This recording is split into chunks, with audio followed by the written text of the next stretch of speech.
This video will look specifically at the amplitude of a sinusoidal function as it corresponds to alternating current. So in our example here, the amplitude of the sine wave corresponds to the voltage. Right now, I have all of these set to 40 volts. I'm going to go open up my oscilloscope and we'll take a look at that.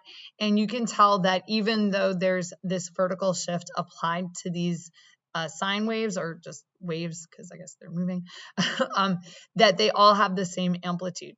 And what I want to illustrate in this video is how changing the voltage on the voltage source will change the amplitude of the wave.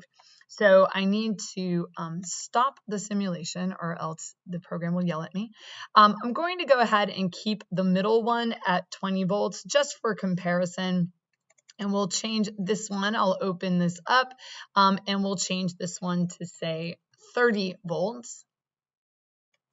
And then I'll resume the simulation and pause it at the wrong spot. There we go. And what you should be able to notice is that the amplitude of that blue wave has changed, and you can use the purple wave for comparison. And now I will change the amplitude of this last wave, and we'll go ahead and make this one smaller. We'll make this one 10 volts and start our simulation. That and 1,000 on that. There we go. All right, and a couple of things to notice is that changing the voltage only changed the amplitude of the wave. It did not change its frequency. It's not changing its period. It did not shift the wave like left or right somehow on the screen here. It only changed the amplitude.